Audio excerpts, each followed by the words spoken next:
우리 다 같이 마태복음 6장 25절부터 30절까지의 말씀을 다 같이 찾아보시겠습니다. 마태복음 6장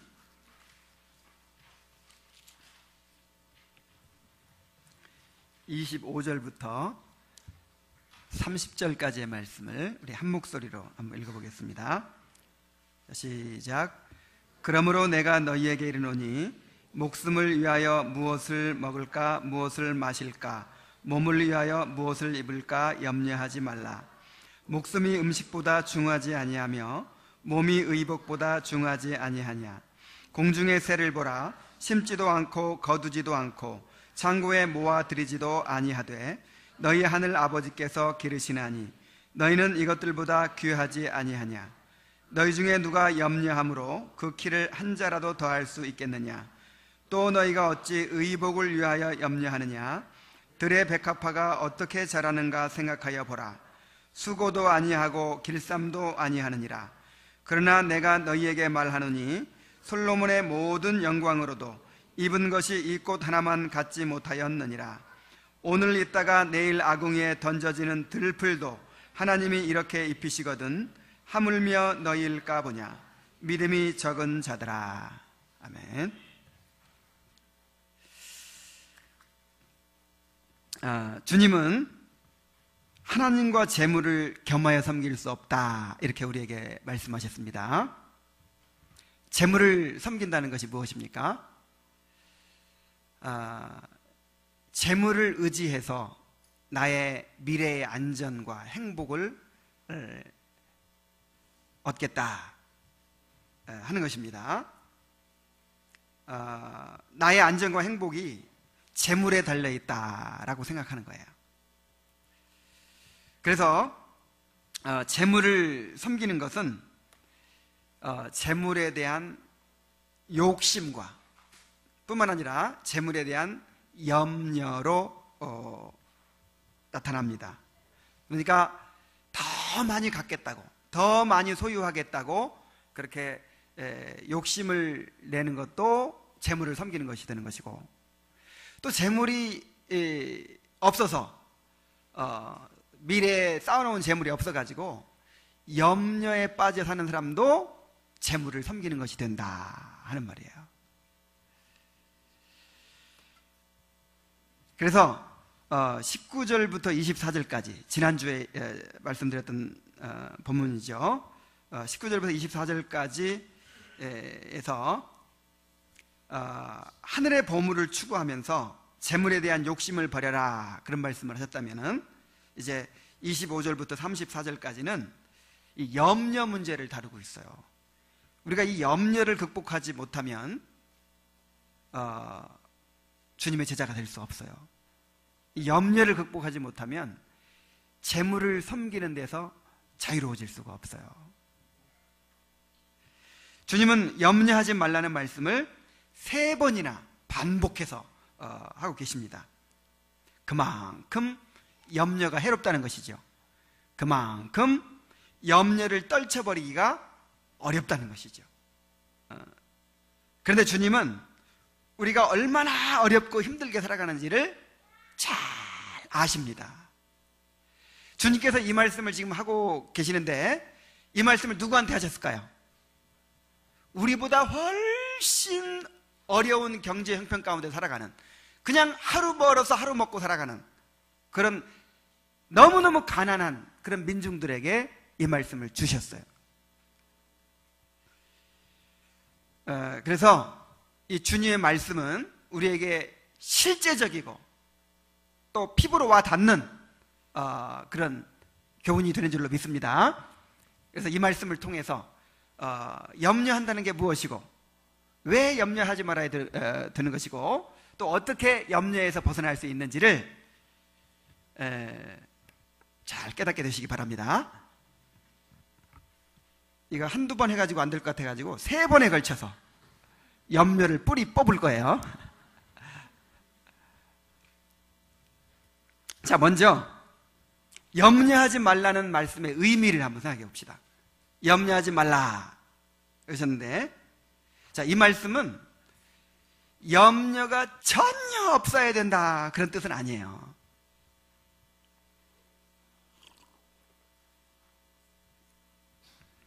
앞날에 대한 염려가 생기는 것은 인간이라면 너무나도 당연한 것입니다. 두려움과 염려가 있어야 미래를 준비할 수 있겠죠. 그리고 또 우리가 하나님을 의지하는 마음이 생길 수 있는 거예요. 그래서 염려가 전혀 없다. 나는 하나도 염려가 안 돼. 전혀 뭐 염려 없다는 거예요. 막 내가 보기엔 큰 일이 벌어져서 가지고 걱정이 많을 것 같은데, 나는 평안하다고 아무런 염려가 안 된다고 그러는 거예요. 그 인간이 아니에요. 염려가 안 되면 어떻게 하나님 의지해요? 염려가 되니까 하나님도 의지하죠. 이게 일종의 현실 도피일 수도 있어요. 나 그런 사람 많이 봤어요. 에이, 하나님도 알아서 하시는데 뭐. 그냥 뭔가 준비해야 되잖아요. 우리 염려를 하지 않더라도 준비해야죠. 준비하고 노력하고 해야 되잖아요. 근데 그것조차 하기 싫으니까, 에이, 하나님도 알아서 하시. 난 하나님께 맡겼어. 그리고 아무것도 안 해. 요건 요거 아닙니다. 요거 믿음 아니고 요건 현실 도피예요. 염려하지 말라는 말씀은 염려가 전혀 없어야 된다, 그런 뜻이 아니고, 염려는 있을 수밖에 없어요. 사람이라면 염려가 있을 수밖에 없어요. 그런데 그 염려를 내가 지고 있지 말고 하나님께 맡겨라, 그런 뜻입니다. 시편 52편 22절에는 이렇게 표현했어요. 내 짐을 여호와께 맡겨버리라 그랬어요. 뭐를 맡겨라? 여기 짐이라고 하는 것은 이제 이 주어진 것, 하나님의 섭리 가운데서 주어진 것, 운명, 목, 그런 뜻입니다. 우리가 인생을 살아가다 보면은 우리에게 주어진 그런 운명이 있어요. 운명적으로, 하나님의 섭리적으로 감당할 수밖에 없는 그런 무거운 짐이 있어요. 있죠? 아이들을 키우는 부모들, 또 뭐 병든 가족을 또 돌봐야 되는 그런 가족들, 뭔가 짐이 있죠. 무거운 그런 내 감당해야 될 몫이 있죠. 이게 바로 염려란 말이에요. 이게 그래서 베드로전서 5장 7절에는 이것을 어떻게 바꿨냐면은 너희 염려를 주께 맡겨버리라, 이렇게 했어요. 뭘 맡겨버려라? 그러니까 짐이나 염려가 있다는 거예요, 없다는 거예요? 있으니까 맡기지. 있으니까. 그러니까 염려는 있을 수밖에 없어요. 자고 일어나면 염려가 생겨요. 자고 일어나면. 저녁에 아이들 늦게 들어오면 뭐가 생겨요? 하나 걱정 안 돼요? 그 인간도 아니라니까. 염려돼요. 하여간 우리는 자고만 일어났다 하면 그냥 염려가 머리에 들어오기 시작해요. 그걸 어떻게 하라고요? 그걸 하나님께 맡겨라, 그런 뜻입니다. 이게 염려하지 말라는 의미입니다. 염려가 생기더라도 그것을 주님께 맡기고 그 염려에 사로잡혀 있지 말아라. 염려로 인해서 마음이 혼란스러워지고 마음이 짓눌리고 마음이 나뉘어지지 않도록 해라, 그런 뜻이에요. 그리고 염려가 다 나쁜 겁니까? 우리 영혼에 유익한 염려도 있어요. 자, 우리 한번 찾아봅시다. 로마서 9장 1절로 2절 말씀입니다.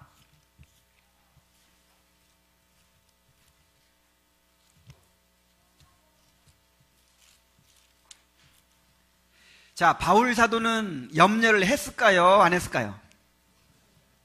네, 했겠죠? 질문이 했을 것 같죠?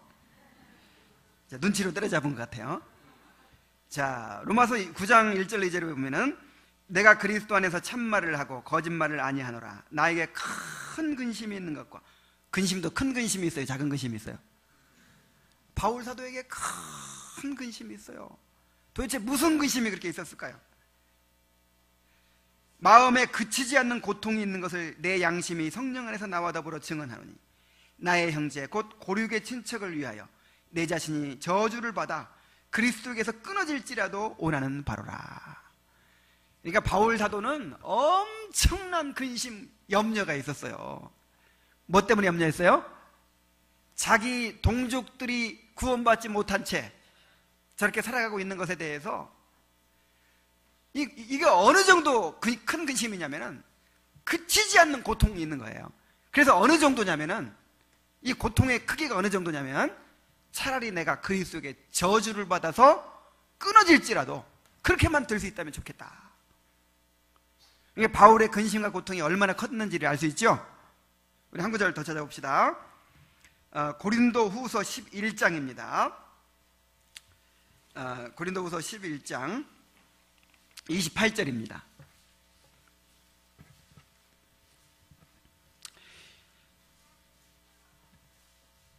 이 외의 일은 고사하고 아직도 날마다 내 속에 눌리는 일이 있으니 곧 모든 교회를 위하여 염려하는 것이라.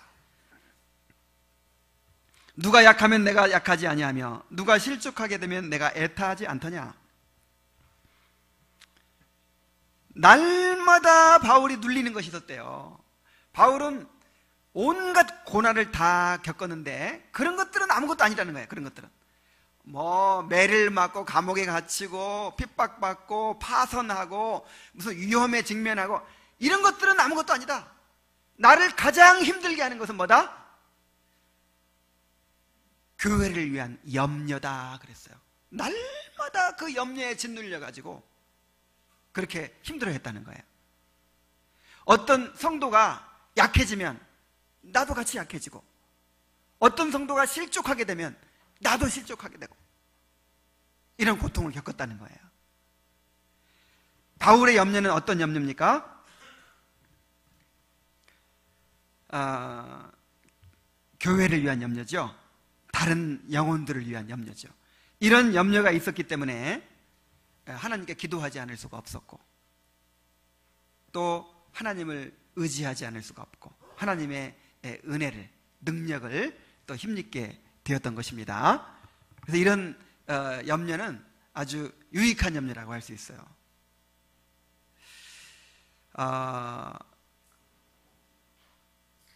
제가 말씀을 전하고 나면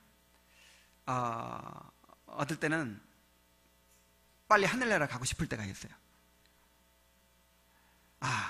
내가 이렇게 무력하구나. 정말 한 영혼을 변화시키는 일이 이렇게 쉽지 않구나 하는 것을 느끼고, 참 이 말씀 전하고 나서 참 힘들 때가 많아요. 근데 이번 주에 그 칼빈의 이야기를 읽으면서 얼마나 위로가 됐는지 몰라요. 칼빈도 그런 말을 했어요. 내가 전하는 메시지가 이토록 열매가 없다니, 만약에 내 마음대로 할 수만 있다면 빨리 하늘나라에 가고 싶다. 칼빈도 그런 말을 했더라고요. 그러니까 이렇게 성령 충만하고 이렇게 경건하고 이렇게 믿음이 큰 사람들도 뭐가 있어요? 염려가 있어요. 근심이 있어요. 그런데 그런 근심이 어떤 근심이냐? 바로 영적인 근심이란 말이에요. 영혼을 위한 근심, 하나님의 일을 위한 근심이란 말이에요. 또 하나님의 뜻대로 하는 근심이 있습니다. 고린도후서 7장 10절이에요. 한번 찾아보세요.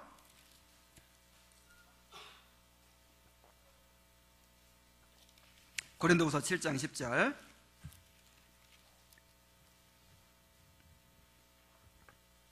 하나님의 뜻대로 하는 근심은 후회할 것이 없는 구원에 이르게 하는 회개를 이루는 것이요, 세상 근심은 사망을 이루는 것이니라.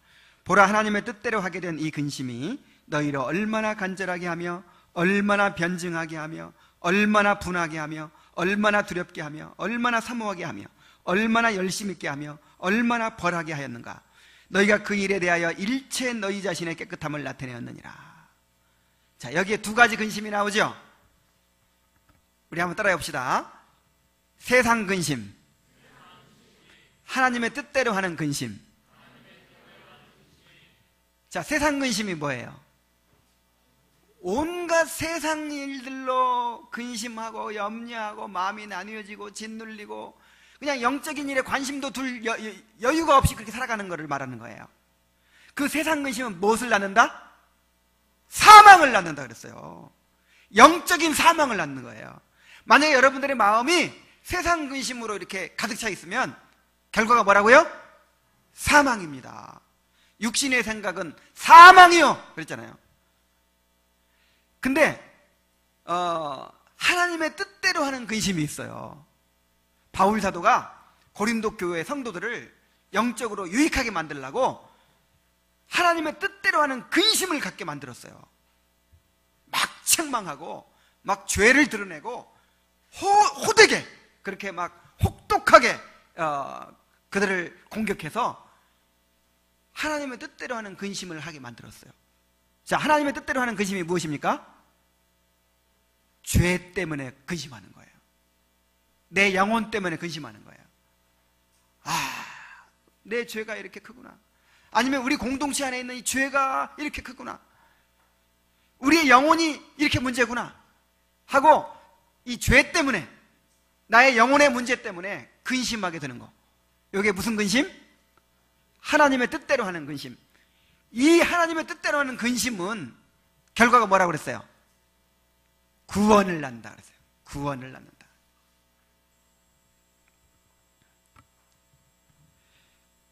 오늘날 교회의 문제는 영혼을 위한 근심이 없다는 거예요. 죄로 인한 고통이 없다는 거예요.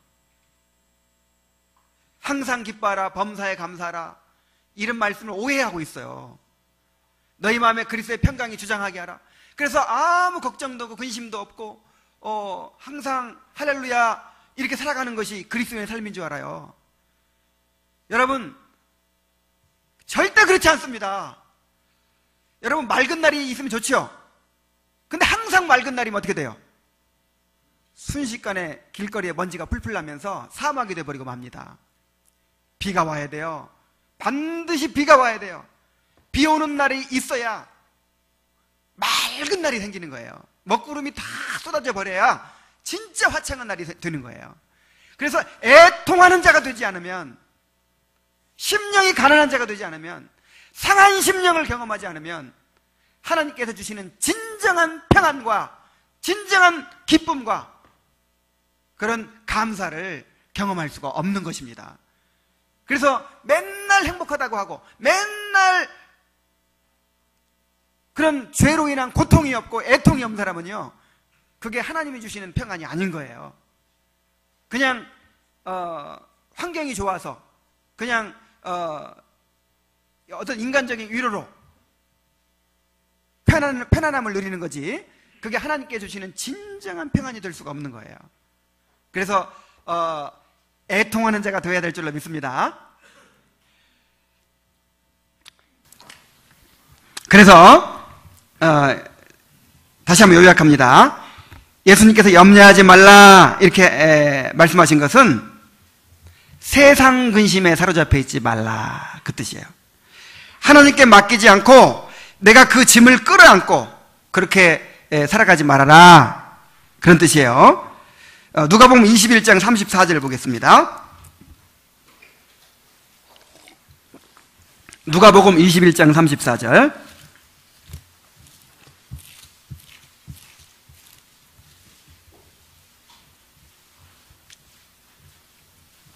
우리 함께 읽어보겠습니다. 시작. 너희는 스스로 조심하라. 그렇지 않으면 방탕함과 술 취함과 생활의 염려로 마음이 둔하여지고 뜻밖의 그날이 덕과 같이 너희에게 임하리라. 자, 조심해야 됩니다. 뭘 조심해야 돼요? 세 가지를 특별히 조심해야 돼요. 첫째, 방탕함을 조심하세요. 그 다음에 술 취함을 조심하세요. 세 번째로 생활의 염려를 조심하세요. 이게 방탕함이나 술 취함이나 생활의 염려나 똑같이 나쁜 거라 이 말이에요.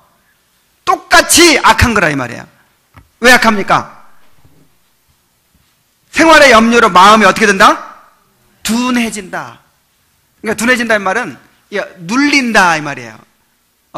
짓눌린다 이 말이에요. 생활의 염려로 짓눌려가지고 말씀을 전해도 귀로 안 들어와. 지금 여러분 안 들어오는 사람도 있을 거예요. 내일 지금 할 일 때문에 지금 갚아야 될 빚이 있고 지금 등록금 내야 되고 뭐 김치장 가야 되고 빨래해야 되고 온갖 세상 일들로 막 머리에 들어가 가득 차가지고 말씀이 안 들어오는 사람도 있을지 몰라요. 이거 지금 술 취한 거나 똑같아요. 방탕한 거나 똑같아요. 하나님께 맡기시기 바랍니다. 하나님께 맡기고 이렇게 짓눌려 있지 말라 이 말이에요. 마음이 나뉘어 있지 말라 말이에요.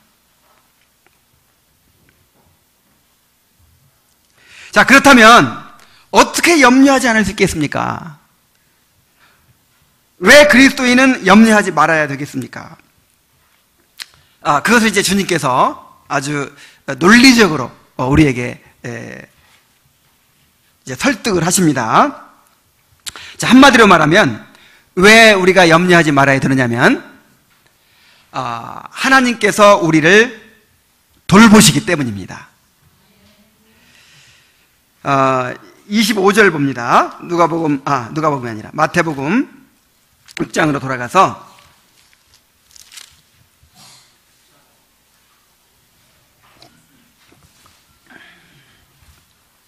마태복음 6장 25절로 들어가서 그러므로 내가 너희에게 이르노니 목숨을 위하여 무엇을 먹을까 무엇을 마실까 몸을 위하여 무엇을 입을까 염려하지 말라.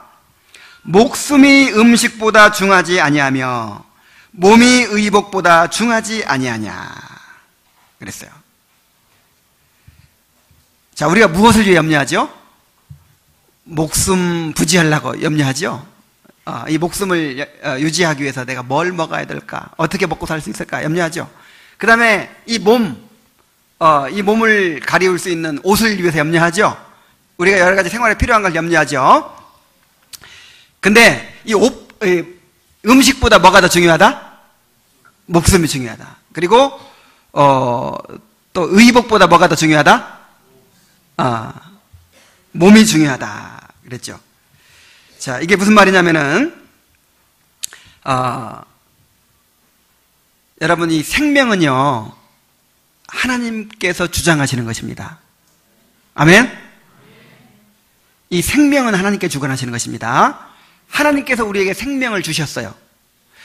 그리고 생명을 주시는 분도 하나님이신데 그 생명을 유지하시는 것도 하나님이십니다. 자, 누가 유지해요? 그 생명을 거두어 가시는 것도 하나님이십니다. 그러니까 이 생명에 관한 한 누가 주인이에요? 하나님이 주인이에요. 하나님이 주시는 것이고 하나님이 유지하시는 것이고 하나님이 거두어 가시는 거예요. 그러면 생명을 주셨으면 그 생명을 이제 언제쯤까지 있다가 거두어 가겠다 하는 하나님의 계획이 있죠. 그리고 언제쯤까지 있다가 거두어 가겠다 하는 그 기간 동안에 그 생명을 유지를 하는 것을 누가 유지시켜 주실까요? 하나님이. 그래요, 안 그래요? 내가 얼마나 열심히 일하느냐에 따라서 조금 생명이 단축될 수 있고 연장될 수 있고 그럴까요? 만약 그렇게 생각한다면 이단입니다. 내가 열심히 더 일하고 열심히 더 하면 내가 내 생명을 더 연장시킬 수 있고, 그렇게 안 하면 내가 일찍 죽고, 물론 겉으로 보기에는 그렇게 보이지만은 그 생명의 시한을 누가 주관하세요? 하나님이 주관하세요. 그래서 우리에게 생명을 주셨으면 우리가 살아가는 날까지, 죽는 날까지 그 생명이 유지할 수 있도록 음식을 공급해 주실까요? 안 주실까요? 주시죠. 그 생명을 유지시키는 것도 하나님의 책임이에요. 아멘?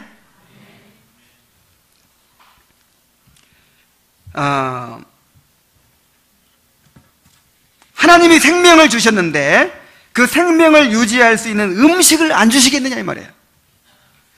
몸을 주셨는데 어찌 그 몸을 보호할 수 있는 의복을 안 주시겠느냐 이 말이에요. 그러니까 우리는 무엇을 먹을까 무엇을 입을까 염려하지 말고 이 생명을 가지고 이 몸을 가지고 어떻게 살아가야 될까 이걸 고민하는 말이에요. 하나님께서 나의 생명을 주셨는데, 그리고 이제 언제인지를 모르지만은 언제까지 나를 이 생명을 이제 살게 하실 텐데, 내가 살아있는 동안 어떻게 살아야 될까? 요게 우리의 근심이어야 되고 요게 우리의 염려여야 돼요. 근데 생명을 유지하는 건 하나님께 달려있는데, 하나님 소관인데 자꾸만 아이고 무엇을 먹을까 무엇을 입을까 요거 걱정하고 있다면 이것은 하나님을 신뢰하지 않는 것이고 하나님의 주권을 침해하는 거라 이 말이에요. 자, 이렇게만 말해가지고 잘 못 알아들을까봐 주님께서 아주 실제적인 예를 드십니다. 공중의 새를 보라 그랬어요. 아마 지금 예수님께서 야외에서 설교하고 계십니다 지금. 그래서 공중에 막 참새들이 날아갔을 것 같아요. 얘들아, 저 공중에 뭐를 봐라? 새를 봐라. 한번 새를 보세요, 마음으로라도. 자, 26절입니다. 공중의 새를 보라. 심지도 않고 거두지도 않고 창고에 모아 들이지도 아니하되. 자, 새들이 농사 짓습니까? 농사 지을 줄도 모르죠. 농사도 안 지어요. 새들이 창고에 모아 들이지도 않아요. 새들은 심지도 않고 거두지도 않고 창고에 모아 들이지도 않는데 안 굶어주고. 이 지구상에 한 새들의 숫자가 한 1000억 마리 정도 된대요. 그런데 그 많은 새들이 다 먹고 살아요. 여러분 뭐 사람들 욕할 때 이 새 대가리야. 그리고 사람 뭐 속 좁고 막 염려 지나치게 하고 그러면 뭐라 그래요? 새 가슴. 새에 대한 모독입니다. 새들이 여러분들한테, 우리들한테 그럴지 몰라요. 이 새 가슴아. 새들은 새 가슴 아니에요. 새들은 염려 안 해요. 자, 어떻게 염려 안 할 수 있을까요? 어떻게 그렇게 이 1000억 마리나 되는 새들이 어떻게 이렇게 다 먹고 살 수 있을까요? 이 추운 겨울에 다 말라붙어 버렸는데, 얼어붙어 버렸는데, 이 눈밭에서 어떻게 새들이 굶어 죽지 않고 다 살 수 있었을까요? 답이 뭐예요? 하나님께서 기르신다 그랬어요. 자, 누가 먹이신다? 하나님이 먹이신다.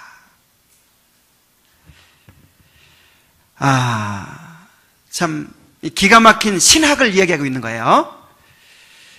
하나님께서 만물을 창조하셨죠. 만물을 창조하시고 나서 자연 법칙대로 움직여라 그리고는 그냥 이제 간섭 안 하시죠? 아멘이에요, 노멘이에요? 요걸 이신론이라고 합니다. 그냥 창조만 해놓고 자연 법칙대로 움직이도록 해놓고 하나님이 팔짱 끼고 이렇게 딱 지켜보고 있는 거를 무슨 론? 이신론. 이단이에요. 그럼 이신론이 아니면 뭐가 옳으냐? 하나님은 창조주일 뿐만 아니라 창조하신 것을 친히 유지하고 보존하고 통치하시는 분이에요. 어떻게 하신다고요?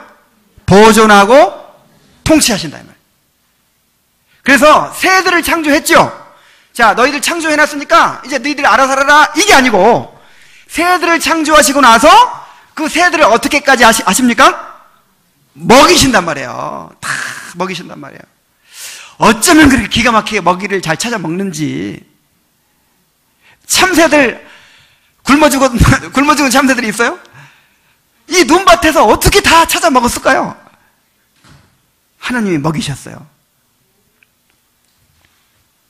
히말라야를 넘는 그 철새들에 대해서 제가 영상을 한번 본 적이 있는데 너무 감동이 돼가지고 막 눈물이 났어요.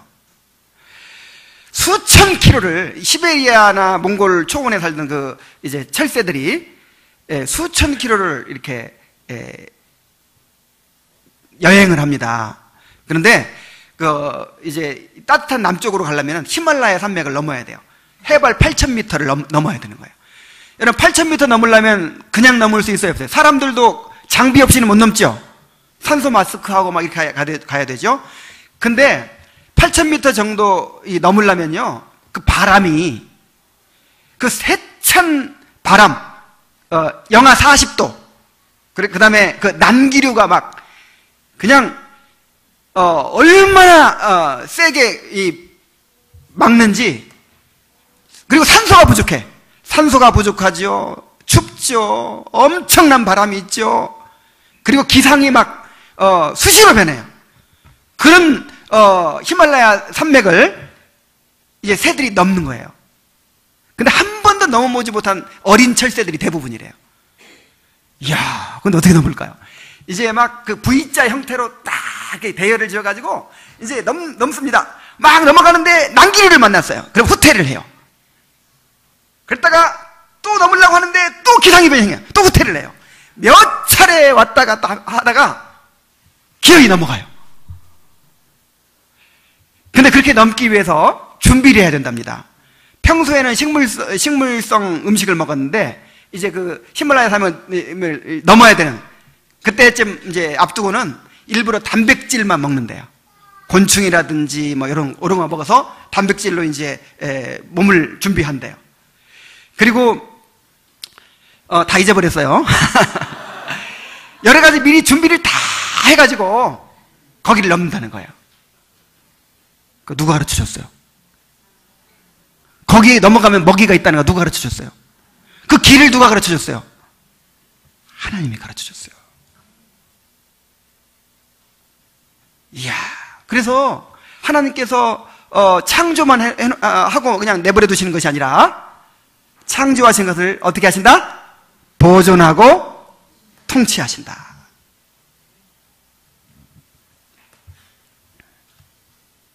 그래서 참새 한 마리도 하나님이 허락지 않으시면 떨어지지 않는다 그랬어요. 하나님이 돌보시고 기르시기 때문에. 그런데 너희는 이것들보다 귀하지 아니하냐 그랬어요. 우리 한번 따라해 봅시다. 너희는 이것들보다 귀하지 아니하냐. 여러분, 하나님께서 창조하신 세계가 있는데 이 모든 세계의 주인이 누구예요? 주인공이 누구예요? 사람이에요. 마치 뭐하고 똑같았냐면은 애기 방을 다 꾸미고 나서 애기를 낳아가지고 딱 데려오는 거하고 똑같아요. 모든 창조물들은 누구를 위해 만들었어요? 사람을 위해 만들었어요. 사람이 주인이라니까요. 사람은 하나님의 형상이에요. 하나님과 대화할 수 있고 하나님께 반응할 수 있고 자유의지를 가지고 있어요. 하나님 비슷해요. 이렇게 고귀한 존재를 만드셨다고요. 근데 사람을 위해 창조한 장난감처럼 모빌처럼 만든 이 공중의 새도 하나님께서 이렇게 먹이시는데 어찌 너희들을 먹이지 않겠느냐? 너희는 이것들보다 귀하지 아니하냐? 이렇게 말씀하시는 거예요. 우리는 하나님의 형상대로 지음받았고 예수 그리스도의 보혈로 구원받았잖아요. 하나님의 아들이 우리를 위해서 목숨 바치셨다고요. 그래서 우리가 이렇게 구원받고 오늘 살아가고 있잖아요. 그런데 왜 우리를 먹이시지 않겠느냐 이 말이에요. 우리는 우리 자신이 하나님께 얼마나 귀중한 존재인지를 깨닫지 못할 때가 많아요. 그런 믿음이 없으니까 자꾸 염려에 빠지게 됩니다.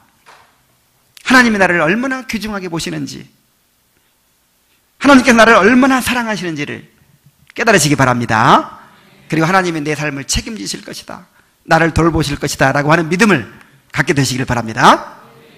자, 요 말만 해가지고는 또 아직도 못 알아듣는 사람이 있어요. 그래서 한 가지 예를 더 드십니다. 들의 백합화가 어떻게 자라는가 생각하여 보라.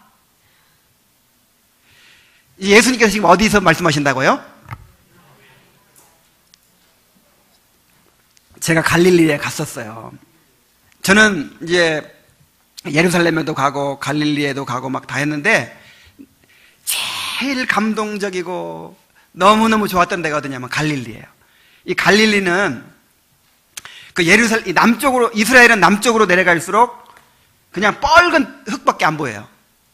근데 북쪽으로 올라갈수록 이제 그 풀들이 보이고 파란 들판이 보입니다. 근데 갈릴리만 해도 물론 막 이 나무가 이렇게 우람한 나무가 있고 그러진 않아요. 그런데 그냥 이 언덕과 산 막 이런데 전부 다 그 초원 같아요.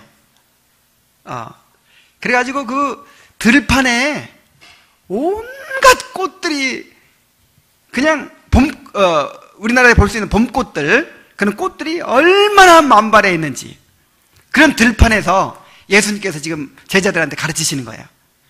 그때 새가 휙 지나갔죠? 저 공중의 새를 봐라. 그 다음에 그 앉아있는 옆에 보니까 뭐가 피어 있어요? 백합화가 피어 있어. 이 백합화는 이 진짜 백합화만이 아니고 이 들꽃들을 가리키는 거예요. 그 갈릴리 이 언덕에 온갖 들꽃들이 피어 있는데 무슨 양귀비꽃, 아네모네, 붓꽃, 뭐 글라디올러스 뭐 이런 제가 그 갈릴리에서 피었던 꽃을 여기서 봤어요. 고잔역 앞에서.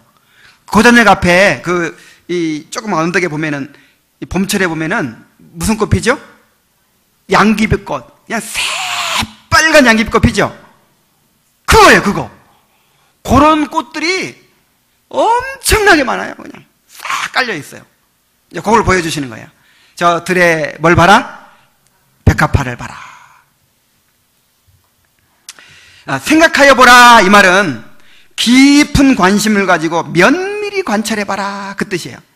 그리고 여러분 이제 이 들꽃이 피거든 그냥 휙 지나가지 마시고 그것을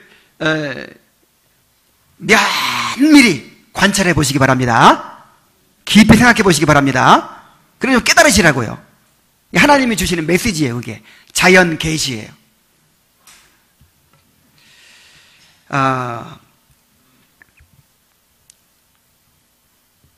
또 너희가 어찌 의복을 위하여 염려하느냐?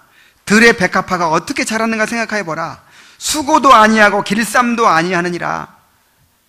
그러나 내가 너희에게 말하노니 솔로몬의 모든 영광으로도 입은 것이 이 꽃 하나만 갖지 못하였느니라.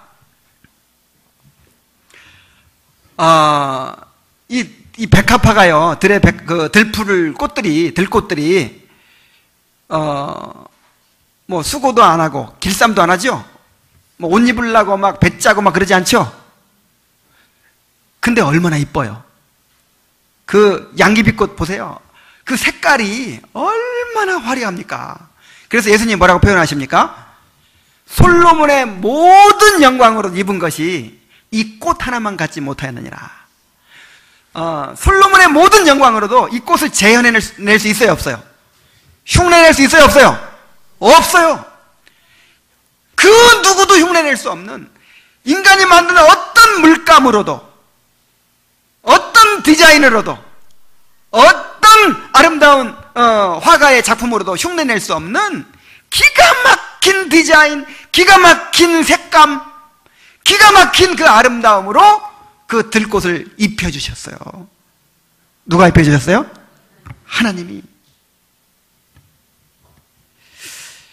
하나님은 오늘 하루 있다가 내일 아궁이에 던져질 들풀도 이렇게 입히십니다. 여러분, 저 딸기 먹으면서 이렇게 과일 하나 먹으면서도 그거 생각하셔야 돼요. 야, 어쩌면 이렇게 과일 하나도 그냥 안 만드셨어. 기가 막히게 아름답게 만드시고 향기 나게 만드시고 색깔도 그냥 다 같은 색으로 그냥 간단하게 만들어버려도 이렇게 되잖아요. 건빵처럼 만들어도 되잖아요. 근데 딸기는 꼭 딸기처럼 만드시고 사과는 꼭 사과처럼 만드시고 형형색색으로 그렇게 또 제 아내는 뭐 과일은 뭐 색깔별로 먹어야 된다나 그래가지고 하여간 막 형형색색으로 만들어가지고 이왕이면 보기 좋게 이왕이면 맛있게 하나님이 그런 하나님이에요.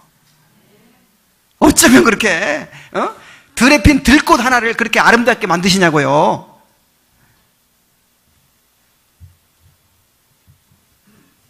자, 이걸 통해서 무엇을 말씀하십니까?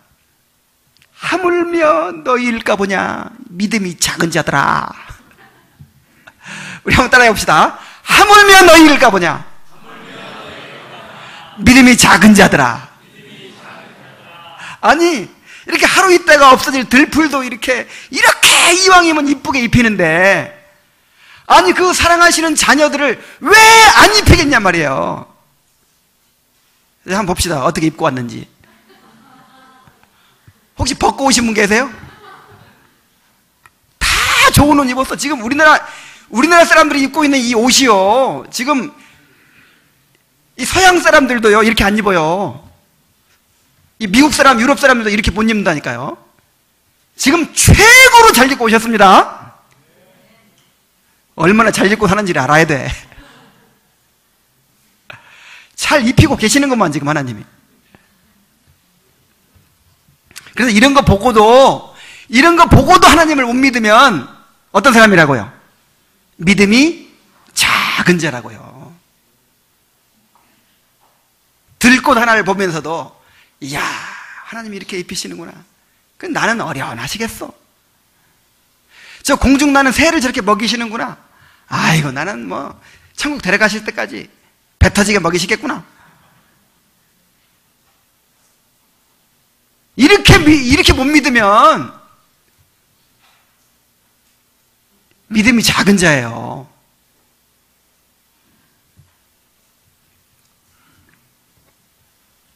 하나님께서 우리를 돌보시기 때문에 우리가 염려하지 말아야 되는 것입니다. 다시 한번 중심 교훈을 요약해 드릴게요. 우리의 생명은 하나님의 소관입니다. 이 생명에 관한 한 누구의 소관이에요? 하나님의 소관이에요. 이 생명을 주신 것도 하나님이시고, 이 생명을 거두어 가시는 것도 하나님이시고, 이 생명이 살아있을 동안 유지하고 보존하시는 것도 하나님이십니다. 이 하나님께 모든 염려를 맡기시고, 이 세상 염려하지 마시기 바랍니다. 세상 것들로 염려하지 마시고, 우리는 다만 우리 영혼을 위해 염려해야 돼요. 내가 이 하나님께 주신 생명을 가지고 어떻게 살아야 될 것인가? 하나님께 주신 몸을 가지고 내가 어떻게 살아야 될 것인가? 그렇게 근본 문제로 염려하고 근본 문제로 관심을 가지고 살아갈 때 하나님께서 우리 생명이 다하는 날까지 먹이시고 입히시고 우리의 모든 소유를, 필요를 다 채워주실 줄로 믿습니다. 이 시간에 우리 찬송을 다 같이 한번 하겠습니다. 382장입니다. 382장.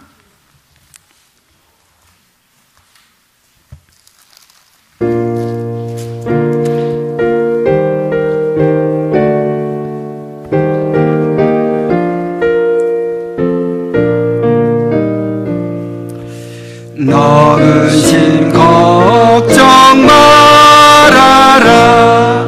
주 너를 지키리. 주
너를 지키리. 아무 때나 어디서나 주 너를 지키리. 늘 지켜주시리.